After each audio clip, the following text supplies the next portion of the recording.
मैं वज़ीर आला साहिबा आपसे ये कहता हूँ कि जिस बाअसर सियासी शख्सियत के कहने के ऊपर हमारे कातलों को छोड़ा गया, उनको आप मत छोड़ें, उनको डिसमिस करके उनको कटहरे में लाएं। यूसुफ रज़ा गिलानी साहब, आपको आपका नाम इसलिए लेना चाह रहा हूँ, मुझे नाम लेने का शौक़ नहीं है। ये कत्ल के छींटे आप तक जा रहे हैं, आप अपनी पोजीशन क्लियर करें। पोस्टमार्टम की रिपोर्ट तैयार करने वाले ये दरिंदे जो हैं, इनको सबसे पहले लटकाया जाए। डॉक्टर ने बहुत कोशिश की है कि वो टांग सीधी कर पाए। जब वो टांग सीधी होती थी वो नहीं हो पाई, तो डॉक्टर ने कहा है कि हो सकता है निलाने के बाद फिर ये सॉफ्टनेस। वो डॉक्टर तो सीरियस ही नहीं थी, उसको कुछ पता ही नहीं था, उसके पास कोई पेपर ही नहीं था जिसके ऊपर वो लिखे कि उसने किस किस चीज़ का सैंपल लेना है। और जब मैंने आके कहा ये कत्ल है, तो उस वक्त सब मुझ पे हंस रहे थे। आज मेरे ऊपर लोग हंसना बंद किया है। आपने चुप नहीं करना, आपकी आवाज़ बहुत आगे जा चुकी है। आप कोई बिल पास करवा के दें, कोई औरतों के लिए तहफ़्फ़ुज़ दे के दें। उसकी मुट्ठियाँ जो थी ना, वो मैं बहुत कोशिश कर रहा था कि खुले, वो मुट्ठियाँ उसकी नहीं खुली, वो ऐसे थी।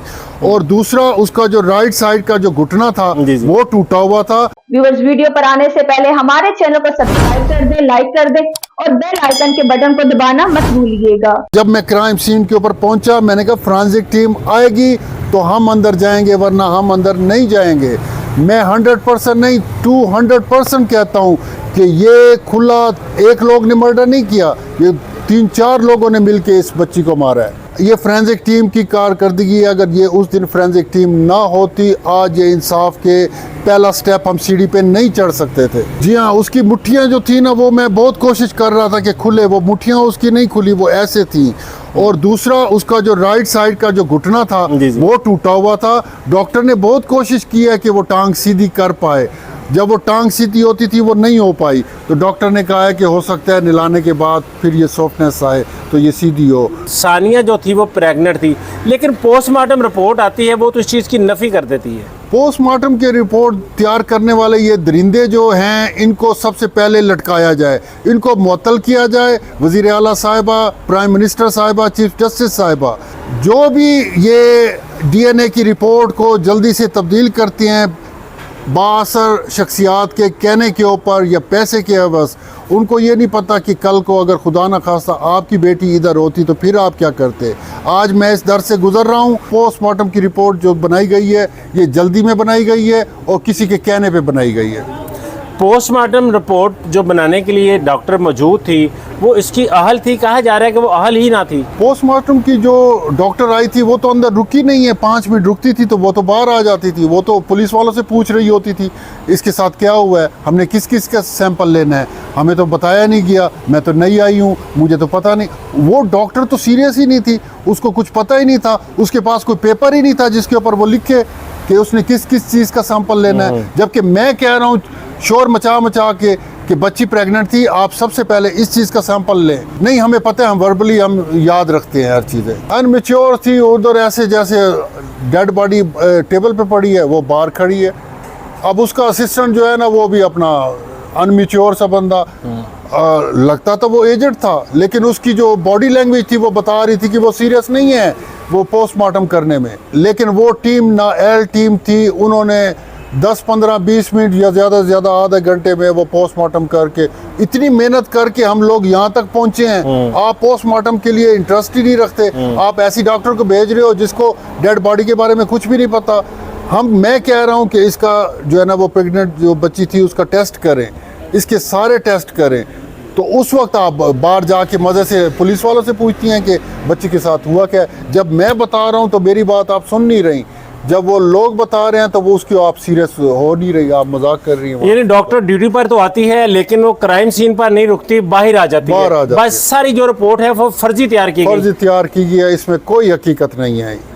ऐसे अनासर को क्या सजा मिलनी चाहिए? ऐसे अनासर को फौरन डिसमिस किया जाए और फिर इनके खिलाफ जो है ना, वो मुकदमे शुरू किया जाए गवर्नमेंट की तरफ से कि ये तुम गवर्नमेंट की ड्यूटी करते हुए तुमने ये काम किया है, तुम्हारे ऊपर पहले सबसे पहले मुकदमा होना चाहिए। मैं इस वक्त एक साइड पे खड़ा था और जब मैंने आके कहा ये कत्ल है, तो उस वक्त सब मुझ पे हंस रहे थे। आज मेरे ऊपर लोग हंसना बंद किया है। मैं उस दिन से आज तक मैं एक कमरे में बंद था और मैं फातिहा भी नहीं ले पाया। सब मुझे कहते थे तुम लोगों का तो यही तरीक़ाकार यही है, तुम लोग ऐसे मुफ्त की शोहरत लेने के लिए ये कर। हमें शोहरत नहीं चाहिए, हमारी बेटी का कत्ल हुआ है। चीफ जस्टिस साहब, आप वज़ीर आला साहिबा और प्राइम मिनिस्टर, आप हमें बताएं कि हमारी बेटी को इंसाफ देंगे। अगर देंगे तो फिर हम आपको सिर्फ यही कहते हैं कि एक बिल भी पास कर दें जो हर बच्ची को डोमेस्टिक वायलेंस से बचाए। तस्वीर जो थी वो खुद ही बता रही है, रो रो के चीख चीख के लोगों के दिलों में जा रही है और बता रही है कि ये मैं नहीं है, ये कत्ल है। मेरा इंसाफ हर बंदे के ऊपर है कि वो आवाज़ उठाए। सोशल मीडिया के ऊपर बहुत सी लड़कियों ने आवाज़ बुलंद की, फ़ोन अक्सर आते हैं बच्चियों के, अंकल आपने ऐसे, ये मेरे साथ भी ऐसे हुआ है, मेरे साथ भी ऐसे हुए, हमने तलाक़ें ले ली हैं।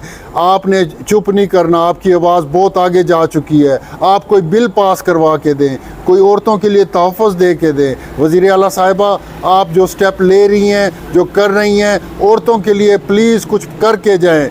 ये कौम आपको याद करेगी, दुआएं देगी, ताकि आइंदा से कुछ सानिया ज़ोहरा को इस तरह मारा ना जाए। जी बिल्कुल। पुलिस पर आपने अदम एतमाद किया, GIT बन जाती है, GIT पर भी अदम एतमाद किया जाता है। अब नई GIT बनाई जाती है जिसमें हसास अदारे के अफसरान भी शामिल है। जो GIT की कारकर्दगी है, आप उससे मुतमिन हैं? मैं वज़ीर आला साहिबा आपसे ये कहता हूँ कि जिस बाअसर सियासी शख्सियत के कहने के ऊपर हमारे कातलों को छोड़ा गया, उनको आप मत छोड़ें, उनको डिसमिस करके उनको कटहरे में लाएं, अदालत में लाएं, उनसे पूछें कि आपने ये क्यों किया। अगर कोई बाअसर सियासी शख्सियत इस चीज़ में इन्वॉल्व है तो उनके लिए भी बिल बनाएं कि ऐसे मर्डर केसेस में सियासी मदाखलत नहीं होनी चाहिए। और नई GIT जो है उसके बारे में मैं ज़्यादा कुछ नहीं कहूँगा जब तक वो काम अपना कंप्लीट ना कर लें, क्योंकि सियासतदान अवामी नुमाइंदा होता है, उसका काम है मजलूम के साथ खड़ा होना। लेकिन यहाँ पर उलट हुआ, जालिम के साथ खड़े हुए और पहले जो मुल्ज़मान गिरफ्तार थे उनको छुड़वा भी दिया गया।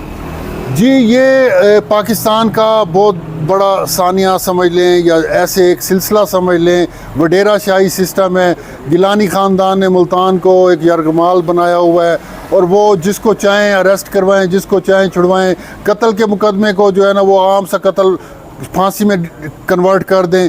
जो चाहें गिलानी ख़ानदान मुल्तान में कर सकता है। इसके लिए मैं आवाज़ बुलंद करूँगा। यूसुफ रज़ा गिलानी साहब, आपको आपका नाम इसलिए लेना चाह रहा हूँ, मुझे नाम लेने का शौक़ नहीं है। ये कत्ल के छींटे आप तक जा रहे हैं, आप अपनी पोजीशन क्लियर करें।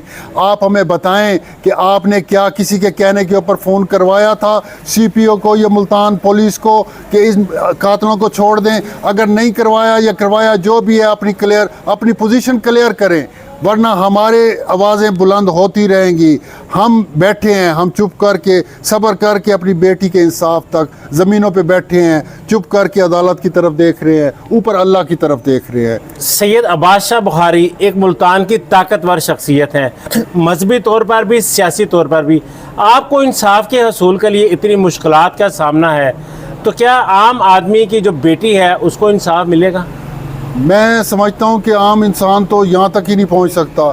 इसलिए तो हम इस सोशल मीडिया को यूज़ कर रहे हैं कि भाई ये एक बिल पास कर दें डोमेस्टिक वायलेंस वाला, और एक बिल ऐसा पास कर दें कि जो भी बाअसर शख्सियात हैं वो मर्डर केस के अंदर इन्वॉल्वमेंट उनकी नहीं होनी चाहिए। पुलिस को अपना काम करने दें, ईमानदार ऑफिसर को रखें, जो करप्ट ऑफिसर हैं उनको फ़ौरन डिसमिस करके उनको साइड पे कर दें। बहुत शुक्रिया शाह जी। सैयद नवीद अब्बास बुखारी का कहना था कि आज सूबे की जो वज़ीर आला है वो भी एक खातून है, उनको अपने दौरे हुकूमत में ऐसा बिल पास करना चाहिए कि दोबारा कोई जुर्रत ना करे किसी सानिया ज़ोहरा को कत्ल करने की, किसी निमरा को, किसी रजवाना को कत्ल करने की। कहीं हलीमा को कत्ल कर दिया जाता है। आज अहम ज़रूरत है और आप खातून भी हैं, आप खातून का दर्द समझती हैं। आज ये बिल पे पास करके जाएं ताकि तारीख़ आपको याद रखे। सैयद नवीद अब्बास बुखारी ने यह भी कहा कि कातलों का साथ यजीद ने दिया और आज भी यजीदियत बाकी है, और इन्होंने एक मशवरा भी दिया, जो सानिया ज़ोहरा के खून के छींटे हैं वो गिलानी ख़ानदान के कमीज़ तक जा पहुँचे हैं। अपने कपड़ों को साफ़ करें और इस केस से अलहदा हो जाएं ताकि मुल्ज़मान को उनके किए की सज़ा दी जा सके।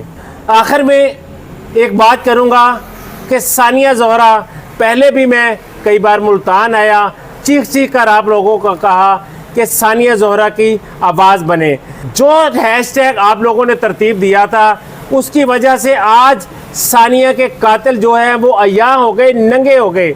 आप इस आवाज़ को दबने न दें, सोशल मीडिया पर वीडियो को इतना फैलाएं कि कातिल जितना भी ताकतवर हो सके कानून की गिरफ्त से ना बच सके।